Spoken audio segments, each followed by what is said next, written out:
नमस्कार, स्वागत है एलएनएम नोट्स में। इस वीडियो में हम लोग देखने वाले हैं superposition of two collinear simple harmonic motion with equal frequency. ठीक है, ऑसिलेशन विथ इक्वल फ्रीक्वेंसी या फिर ऑसिलेशन हैविंग इक्वल फ्रीक्वेंसी। उसके बाद हम लोग देखेंगे जो डिफरेंट फ्रीक्वेंसी वाला है, अलग अलग फ्रीक्वेंसी वाला है, उसके बारे में। जैसे कि हम लोगों ने पिछले वीडियो में यहाँ तक किया हुआ था कि सुपरपोजिशन का हम लोगों ने कहा था सुपरपोजिशन का भी टाइप है, एक है लीनियर, उसके बाद है परपेंडिकुलर। तो लीनियर में भी दो टाइप है, इक्वल फ्रीक्वेंसी वाले, उसके बाद है डिफरेंट फ्रीक्वेंसी वाले। तो आज हम लोग देख रहे हैं इक्वल फ्रीक्वेंसी का, उसके बाद हम लोग देखेंगे डिफरेंट फ्रीक्वेंसी वाले का। ये टॉपिक जो है वो बीएससी फिजिक्स सेमेस्टर 2 दोनों मेजर और माइनर दोनों के लिए जो है वो इम्पॉर्टेंट है। ज़्यादा इम्पॉर्टेंट जो है वो माइनर फिजिक्स वाले के लिए है, तो इस टॉपिक को कवर कर दिया जाएगा। उसके बाद ये परपेंडिकुलर वाला है, वो भी है जो सिलेबस में दिया हुआ है, उसके हिसाब से जो है हम लोग जो इम्पॉर्टेंट है फ़िलहाल समय के अनुसार जो है वो एक्सप्लेन कर दिया जाएगा। नोट्स आपको जो है वो मिल जाएगा। तो इस वीडियो में हम लोग ये वाला जो है वो इक्वल फ्रीक्वेंसी वाले जो है वो इसको डिस्कस करेंगे। उसके बाद हम लोग जो है वो धीरे धीरे कंटिन्यू करेंगे इसमें, और जो लिसा जोस फिगर वाला है उसको जो है वो टच करेंगे बाद में जब ये कंप्लीट हो जाएगा। ठीक है, तो शुरुआत करते हैं superposition of two collinear harmonic oscillation से, जिसमें पहला केस हम लोगों के पास है oscillation having equal frequency. N K Bajaj की बुक में देखिएगा तो वहाँ से ही जो है वो सारा कुछ लिया गया है, और उसमें जो भी कैलकुलेशन वगैरह है वैसे ही किया गया है। लेकिन एनके बजाज में जो है वो बहुत सारे स्टेप को जो है वो मिस कर दिया गया है। मिस नहीं किया जाता है एक्चुअली में, वो जो है वो बस क्योंकि बीएससी फिजिक्स के स्टूडेंट उसको पढ़ रहे हैं, तो कुछ स्टेप जो है वो उम्मीद करते हैं कि आपको पहले से पता है, इसीलिए जो है वो स्टेप नहीं लिखा जाता है। तो खैर हम लोगों ने इसमें जो है वो सारा सिंपल स्टेप को जो है वो एक्सप्लेन कर दिया गया है, ताकि आपको जो है वो स्टेप अगर आप स्किप करना चाहें तो स्किप कर सकते हैं। लेकिन पहले जो है वो समझ लेते हैं कि स्टेप आया कहाँ से, कौन सा जो है वो इक्वेशन कैसे जो है वो निकाला गया। तो सबसे पहले हम लोग शुरुआत करते हैं। सबसे पहले कंसीडर करते हैं दो एसएचएम, दो simple harmonic motion equal frequency का। ठीक है, लेकिन दोनों का एम्पलीट्यूड क्या है, अलग अलग है, और फेज कांस्टेंट अलग है। एम्पलीट्यूड अलग है, फेज कांस्टेंट अलग है। दो सिंपल हार्मोनिक मोशन है जिनका फ्रीक्वेंसी सेम है। ठीक है, एम्पलीट्यूड अलग अलग है। उसके बाद आपका जो है वो ये क्या बोलते हैं इसको, फेज कांस्टेंट जो है वो, फेज कांस्टेंट भी आपको जो है वो अलग अलग है। ठीक है, तो इसी पे हम लोग जो है वो इसी का दो सुपरपोजिशन है, या फिर कहिए एक आसान भाषा में एडिशन होने के बाद जो रिजल्टेंट मिलेगा वो हमें क्या मिलेगा, कौन सा इक्वेशन मिलेगा, कैसा जो है वो हम लोगों को मोशन का इक्वेशन देखने को मिलेगा। तो डिस्प्लेसमेंट जो होगा, ठीक है, displacement of two such harmonic motion are given by, पहला का डिस्प्लेसमेंट हम लोगों ने ये ले लिया, दूसरा का डिस्प्लेसमेंट दो एसएचएम ले रहे हैं, दो सिंपल हार्मोनिक मोशन लिया। तो पहला का जो इक्वेशन है वो ये हमारे पास है x1 is equal to a1 cos omega T plus φ1। दूसरा का जो इक्वेशन लिया हम लोगों ने, दूसरा का जो डिस्प्लेसमेंट लिया वो हम लोगों ने लिया x2 is equal to a2 cos omega T plus φ2। तो इस इक्वेशन में अगर हम लोग देखें तो देखिए ये a जो है वो एम्पलीट्यूड है, तो दोनों में एम्पलीट्यूड क्या है, अलग है। ठीक है, उसके बाद यहाँ पे ये फेज है, तो ये फेज कांस्टेंट भी क्या है, दोनों में अलग है। लेकिन यहाँ जो फ्रीक्वेंसी है, दोनों में फ्रीक्वेंसी क्या है, सेम है। जैसे कि हम लोगों ने कहा वैसे हम लोगों ने इक्वेशन में लिखा हुआ है। ठीक है, इसको हम लोगों ने इक्वेशन 1 इक्वेशन 2 जो है वो नाम दे दिया। अब जो रिजल्टेंट होगा दोनों वेव का, जो दोनों सिंपल हार्मोनिक मोशन का जो सुपरपोजिशन है, उस सुपरपोजिशन का जो रिजल्टेंट होगा, हम लोगों ने पिछले वीडियो में देखा था कि रिजल्टेंट कैसे दिया जाता है, कैसे ऑब्टेन कर सकते हैं। तो रिजल्टेंट ऑब्टेन करने का हमारे पास एक प्रिंसिपल था, सुपरपोजिशन प्रिंसिपल, जिसको हम लोगों ने पिछले वीडियो में थोड़ा सा जो है वो ओवरव्यू देखा था कि सुपरपोजिशन प्रिंसिपल होता क्या है, क्या उसका स्टेटमेंट होता है, कैसे जो है वो उसका इक्वेशन लिखा जाता है। तो ठीक हम लोग बस उसी चीज़ को यूज़ करेंगे। The resultant motion of the system can be obtain analytically as follow. तो इसमें हम लोग क्या करेंगे, जो है वो सुपरपोजिशन प्रिंसिपल यूज़ करेंगे। तो देखिए इसको निकालने का जो है वो 2-3 मेथड है, जिसमें से पहला है हमारे पास एनालिटिकल, यानी कि कहिए मैथमेटिकल। ठीक है, मैथमेटिकल तरीका से जो भी निकाल सकते हैं। उसके बाद होता है ग्राफिकल मेथड, उसके बाद एक दो और जो है वो आता है। तो हम लोगों को फ़िलहाल अभी समझने का ज़रूरत है एनालिटिकल मेथड या फिर मैथमेटिकल मेथड आप जो है वो कहिए। उसके बाद जब हम लोग जो है वो मेन टॉपिक कवर कर लेंगे, जब समय बचेगा तो हम लोग जो है वो ग्राफिकल मेथड भी देखेंगे। तो शुरुआत करते हैं एनालिटिकल मेथड यूज़ करते हुए, यानी कि मैथमेटिकली जो है हम लोग इक्वेशन को निकालते हैं, डिराइवेशन करते हैं बेसिकली। तो सुपरपोजिशन प्रिंसिपल को यूज़ करेंगे। सुपरपोजिशन प्रिंसिपल क्या बोलता है? The resultant displacement is equal to the sum of the individual displacement. तो रिजल्टेंट डिस्प्लेसमेंट को हम लोगों ने x मान लिया, ठीक है, और दोनों का जो डिस्प्लेसमेंट है उसका सम क्या हो जाएगा? रिजल्टेंट डिस्प्लेसमेंट के बराबर। तो x1 हो गया पहला का डिस्प्लेसमेंट, x2 हो गया दूसरा का डिस्प्लेसमेंट। तो x1 बराबर x2 जो लिखा हुआ है इन दोनों को क्या करेंगे? दोनों को प्लस करेंगे, ठीक है। तो इक्वेशन 1 और इक्वेशन 2 दोनों हो गया प्लस, और ये मिल के बन गया क्या? इक्वेशन 3। ये मिल के बन गया क्या? इक्वेशन 3। अब इसमें क्या करना है हम लोगों को? सिंपल सा ज्योमेट्रिकल आइडेंटिटी, या फिर जो हम लोगों ने बहुत बार यूज़ किया है कि यहाँ पे देखिए cos a प्लस बी, ठीक है, cos a प्लस बी, यहाँ पे भी है cos a प्लस बी। तो हम लोग क्या करेंगे? cos a प्लस बी वाला जो है वो फॉर्मूला लगाएंगे, जिसका जो बराबर होता है किसके? cos a cos b minus sine a sine b, cos a cos b minus sine a sine b। तो देखिए cos a यहाँ पे क्या है? cos a यहाँ पे cos ओमेगा t हो गया, और cos b यहाँ पे हो गया cos phi 1, ठीक है। सेम उसी तरह यहाँ पे cos ओमेगा t हो गया cos a, और यहाँ पे जो है वो cos a हो गया ये ओमेगा t, और यहाँ पे b हो गया हमारे पास phi 2, ठीक है। तो इसी के हिसाब से ये a हो गया, ये b हो गया। तो इसी में हम लोग क्या करेंगे? यहाँ पे a के जगह पे ओमेगा t डालेंगे, और यहाँ पे b के जगह पे phi 1 डालेंगे। फिर यहाँ पे जो है वो a के जगह पे जो है वो हम लोग ओमेगा t डालेंगे, और b के जगह पे हम लोग जो है वो phi 2 डालेंगे, ठीक है। तो इसको आगे बढ़ाते हैं। आगे बढ़ाते हुए जो ये इक्वेशन 3 है, इक्वेशन 3 को हम लोग कैसे लिख सकते हैं? तो यहाँ पे देखिए x बराबर यहाँ पे हो चुका है, ठीक है, x जैसे लिखा हुआ है, x जैसे लिखा हुआ है, इसको हम लोगों ने ऐसे ही लिख दिया। फिर a1 यहाँ से आ चुका है। फिर cos a प्लस बी अगर हम यहाँ पे लगाए तो क्या होगा? cos a, ठीक है, cos a हम लोग ने लिख दिया। फिर यहाँ पे क्या बोल रहा है? cos b, तो cos b हम लोगों ने लिख दिया। फिर हम लोगों को क्या करना है? माइनस लगाना है, फॉर्मूला के हिसाब से माइनस लगा दिए। उसके बाद हमारे पास क्या है? sin a sin b। तो sin a यहाँ पे वही है sin, ठीक है, साइन हो गया वही, और साइन तो साइन हो गया फॉर्मूला के हिसाब से। उसके बाद a के जगह पे ओमेगा t आ चुका है। फिर b के जगह पे यहाँ पे क्या है? phi 1, तो b के जगह पे आ गया phi 1, ठीक है। ठीक उसी तरह इसके साथ भी करेंगे। तो a2 के जगह पे a2 आ चुका है। फिर यहाँ पे cos omega t cos phi 2 हो गया, क्योंकि a के जगह पे यहाँ पे ओमेगा t है, और b के जगह पे यहाँ पे है phi 2।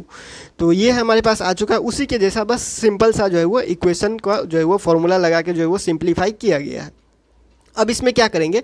इसमें करना क्या है? बस इक्वेशन को सिंप्लीफाई करने के लिए जो चीज़ कॉमन निकलने वाला होता है उसको कॉमन करते हैं, या फिर सिंपल से जो है वो अरेंज करके, ठीक से अरेंज करके लिखते हैं, चाहे ताकि इक्वेशन देखने में ठीक लगे और सॉल्व करने में हम लोगों को आसानी हो, ठीक है।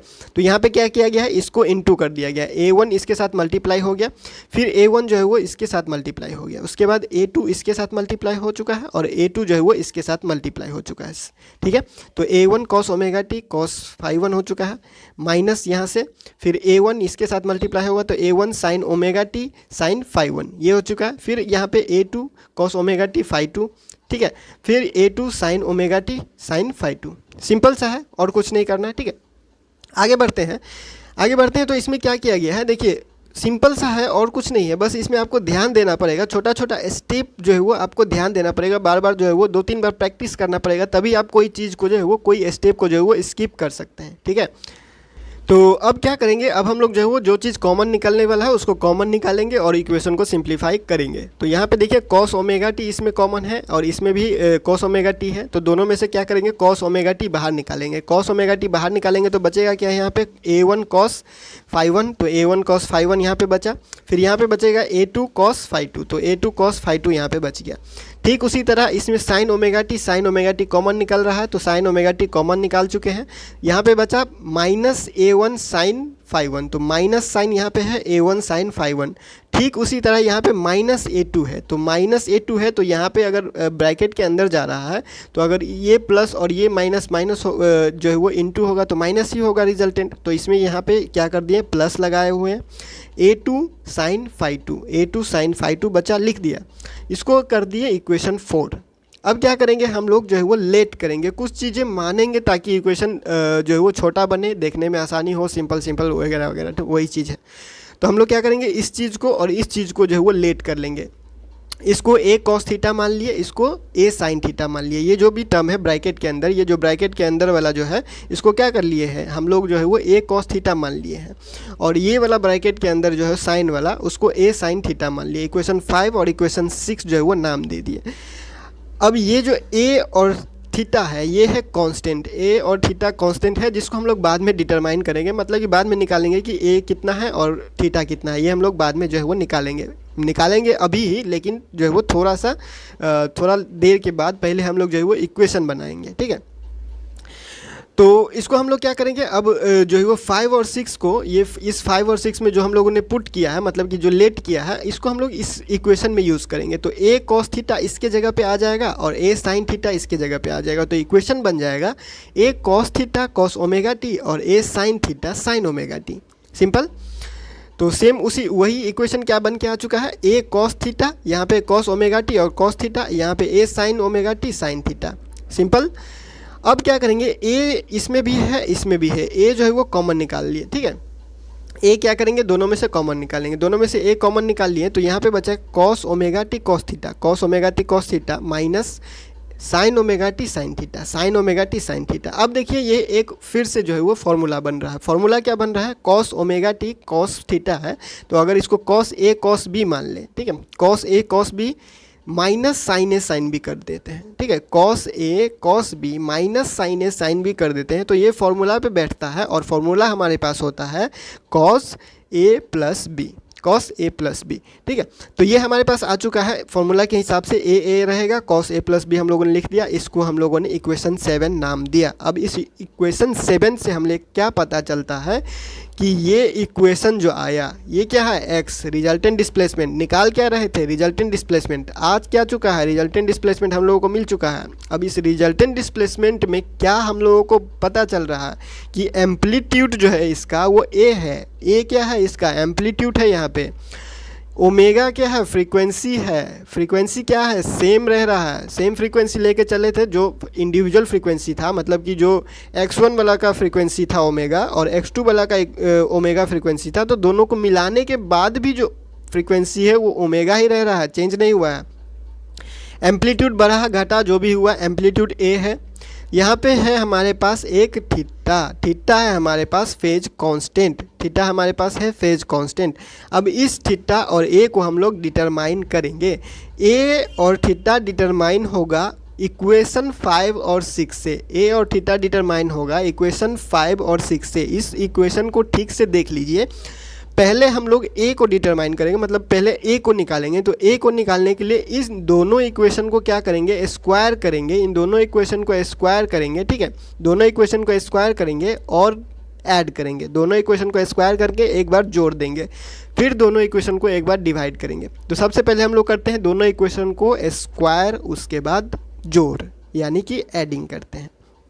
तो दोनों इक्वेशन को क्या कर दिए हैं, जोड़ दिए हैं, स्क्वायर कर दिए हैं, ठीक है, दोनों को क्या कर दिए, दोनों तरफ स्क्वायर किया हुआ है और ऐड किया हुआ है, ठीक है। तो राइट हैंड साइड का right hand side, left hand side का लेफ्ट हैंड साइड जो है वो जोड़ दिया गया है, उसके बाद क्या कर दिया गया है, इसको ऐड कर दिया गया है। अगर सिंपल हम लोग यहाँ से देखें तो यहाँ पे ए स्क्वायर कॉस स्क्वायर थीटा, ए स्क्वायर साइन स्क्वायर थीटा, फिर यहाँ पे हो जाएगा इसको जो है वो होल स्क्वायर कर दीजिए, इसको जो है वो होल स्क्वायर कर दीजिए और दोनों को क्या कर दीजिए, ऐड कर दीजिए। सिंपल सा एडिशन है ये, आप लोगों को जो है यहाँ पे कोई कन्फ्यूजन होना नहीं चाहिए।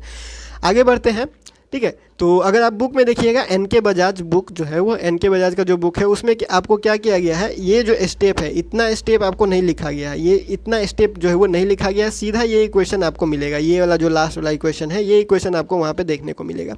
इसीलिए इस स्टेप को सिंपल से समझ लीजिए, अगर आपको स्किप करना होगा, नहीं लिखना होगा, नहीं लिखिएगा, लेकिन समझ तो लीजिए कि आया कैसे, ठीक है।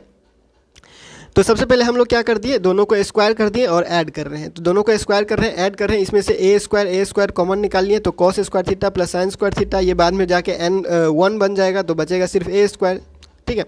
अब इनको क्या कर दिया है, ये स्क्वायर हो चुका है, ये स्क्वायर हो चुका है, स्क्वायर हो चुका है, तो इसमें फॉर्मूला लगेगा ए प्लस बी का होल स्क्वायर, ए प्लस बी का होल स्क्वायर, ए प्लस बी का होल स्क्वायर आता होगा फॉर्मूला लगाने, ए प्लस बी का होल स्क्वायर के हिसाब से जो है वो लिख दिया गया है, अरेंज कर दिया गया है, सिंपली है, कुछ नहीं किया गया, ठीक है। यहाँ पे हम लोग जो है वो स्क्वायर करते चले गए हैं और ये हो गया हमारे पास 2ab, फिर यहाँ पे हमारे पास स्क्वायर कर दिए दोनों को, फिर ये हो गया 2ab, A square plus B square plus 2ab, A square B plus B square plus 2ab। Simple. आगे बढ़ते हैं, जो कॉमन है उस चीज़ को जो है वो कॉमन हम लोग जो है वो निकाल देते हैं, ठीक है। तो अगर हम लोग कॉमन देखें तो कॉमन हम लोगों को क्या क्या निकल रहा है हमारे पास, अगर हम लोग यहाँ पे देखें, ठीक है, तो यहाँ पे देखिए cos square theta 1 cos square five one, ठीक है, plus sine square five one, plus sine square five one, ये ए वन जो है वो A1 स्क्वायर यहाँ पे कॉमन आ चुका है, ठीक है, A1 स्क्वायर कॉमन आ चुका, तो यहाँ से बचा cos square five one plus sine square five one. Same उसी तरह A2 स्क्वायर कॉमन आ चुका है, तो यहाँ पे बचा कॉस स्क्वायर फाइव टू, यहाँ पे बचा plus sine square five two, ठीक है। उसके बाद हम लोग जो है वो ये जैसे था वैसे था, अभी फ़िलहाल के लिए वैसे ही लिख दिया गया। इसमें से भी कॉमन निकाला जाएगा, लेकिन फ़िलहाल के लिए जो है वो स्टेप को एकदम ब्रेक अच्छे से जो है वो समझने के लिए इसको एक एक करके जो है वो किया जा रहा है। तो ये हो चुका है हमारे पास। तो ये cos square five one plus sine square five one, ये तो वन बन जाएगा, ये भी वन बन जाएगा, ठीक है। तो हमारे पास बचेगा ये ए स्क्वायर, और यहाँ से बचेगा हमारे पास ये plus A2 square, A1 square plus A2 square, क्योंकि ये जो है ये वन बन चुका है, ठीक है। अब बचा ये वाला 2AB वाला, इसका बात करते हैं। तो इसमें क्या है हमारे पास 2A1A2 2A1A2, अब ये कॉमन आ जाएगा, तो 2A1A2 कॉमन निकाल दिया, जो बचा उसको हम लोगों ने लिख दिया, सिंपल। जो बचा हम लोगों ने इसको लिख दिया। अब क्या करेंगे, सिंपल है, cos A cos B plus sine A sine B, फिर से फॉर्मूला लगेगा cos A cos B plus sine A sine B, cos A minus B कीजिए, या फिर आप जो ये जो लिखा गया है इसको उल्टा भी लिख सकते हैं, क्योंकि ये कॉस वाला है, ठीक है। कॉस वाला में अगर हम लोग नेगेटिव साइन पहले भी लिखते हैं तो हमारे पास वही रिजल्ट आता है, इसीलिए आप इसको ऐसे लिखिए चाहे ऐसे लिखिए, पहले five two minus five one कीजिए, या फिर आप जो है वो cos five one minus five two लिखिए। निगेटिव, अगर हम लोग निगेटिव से मल्टीप्लाई करेंगे तो हमारे पास वही रिजल्ट आता है कॉस के केस में। अगर आप लोग फार्मूला देखें ठीक से तो आप लोगों को पता चल जाएगा। तो हम लोगों ने कौन सा फार्मूला लगाया, cos A cos B plus sine A sine B, उसका आप लोग जो है वो कॉस A माइनस B के रूप में लिख सकते हैं। तो ऐसे हम लोगों ने क्या किया, लिखा हुआ है, ये रिजल्ट आपको बुक में देखने को मिलेगा, इतना जो है वो ये वाला रिजल्ट आपको बुक में देखने को मिलेगा। तो ये हमारे पास आ चुका है ए स्क्वायर इज इक्वल टू, जहाँ से ए हम लोगों को पता चल सकता है, ठीक है।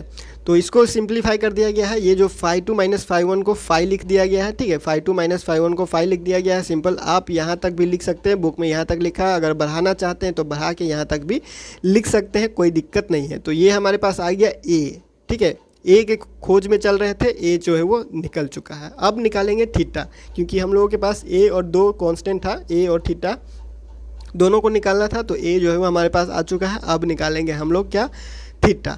थीटा निकालने के लिए हम लोगों ने क्या कहा था, दोनों इक्वेशन यानी इक्वेशन 5 और इक्वेशन 6 को दोनों को क्या करेंगे, डिवाइड करेंगे। इक्वेशन 5 और इक्वेशन 6 दोनों को क्या करेंगे, डिवाइड करेंगे। डिवाइड करते वक्त आपको ध्यान रखना होगा, ये जो इक्वेशन 6 है यानी कि जो साइन वाला चीज़ है, साइन वाला जो इक्वेशन है उसको ऊपर रखेंगे, और जो कॉस वाला है उसको क्या करेंगे, नीचे रखेंगे, तभी साइन बाई कॉस जो है वो हमारे पास 10 बनेगा, कोई फॉर्मूला हम लोग लगा सकेंगे। तो याद रखिएगा 6 वाले को ऊपर और 5 वाले को नीचे रखना है। तो उसी के तलाश में हम लोग क्या कर रहे हैं, यहाँ पे आगे बढ़ा चुके हैं, दोनों को डिवाइड कर दिए, A sine theta by A cos theta, और जो इक्वेशन है सिंपली इक्वेशन लिखा गया, दोनों को डिवाइड करेंगे तो ए से ए काट दिया, हटा दिया, साइन बाई कॉस जो है वो टेन थीटा हो जाएगा यहाँ पे, और जैसा इक्वेशन ये लिखा गया वैसे ही इक्वेशन है, यही हमारे पास आ चुका है फेज, ठीक है। तो हमारे पास ए और थीटा दोनों डिटरमाइन हो चुका है। तो यहाँ से हम लोग जो है वो कंक्लूड कर दिए हैं, ऐसा बोल सकते हैं कि जो रिजल्टेंट इफेक्ट है दो कोलिनियर SHM का, जो जैसा कि टॉपिक है, जो क्वेश्चन है, जो भी पूछा गया, जो कहा जा रहा था, वही चीज़ हम लोगों के पास जो है वो हम लोग जो है वो कंक्लूड कर दिए हैं, निकाल दिए हैं कि the resultant effect of two collinear SHM, दो कोलिनियर SHM का रिजल्टेंट इफेक्ट, जिनका जो है वो फ्रीक्वेंसी सेम था, जिनका फ्रीक्वेंसी सेम था, वो भी क्या है, एक सिंपल हार्मोनिक मोशन है सेम फ्रीक्वेंसी का, सिंपल हार्मोनिक मोशन है सेम फ्रीक्वेंसी का, लेकिन एम्पलीट्यूड और फेज जो है वो इन दोनों इक्वेशन में जैसा दिख रहा है वैसा है हमारे पास। एम्पलीट्यूड और फेज जो है वो इन दोनों इक्वेशन से दिया जा रहा है, और हमारे पास जो SHM था, दो SHM जो हम लोगों ने शुरुआत में कंसीडर किया था, जिनका जो फ्रीक्वेंसी है वो सेम था, तो उनका जो रिजल्टेंट मोशन इफेक्ट जो है वो, या फिर जो रिजल्टेंट मोशन है वो हमारे पास जो है वो सिंपल हार्मोनिक मोशन ही आ रहा है, और जो फ्रीक्वेंसी है वो भी सेम रह रहा है। तो ये हम लोगों ने क्या किया, कंक्लूड कर दिया, और ये टॉपिक एनालिटिकल मेथड के हिसाब से कंप्लीट हो चुका है। हमारे पास टॉपिक का नाम था ऑसिलेशन हैविंग इक्वल फ्रीक्वेंसी या फिर superposition of two collinear harmonic oscillation having equal frequencies. तो नेक्स्ट में हम लोग जो है वो आगे बढ़ेंगे परपेंडिकुलर डिफरेंट फ्रीक्वेंसी वाले, ठीक है। उसके बाद जो है वो परपेंडिकुलर पे चलेंगे, उसके बाद धीरे धीरे लिसाजोस फिगर, फिर ग्राफिकल मेथड, ये सारा चीज़, स्टैंडिंग वेव, ये सारा चीज़ धीरे धीरे जो है वो क्लियर होते जाएगा। तो फिलहाल इस वीडियो में इतना ही, मिलते हैं अगले वीडियो में अगले टॉपिक में LNMU नोट्स के यूट्यूब चैनल पे।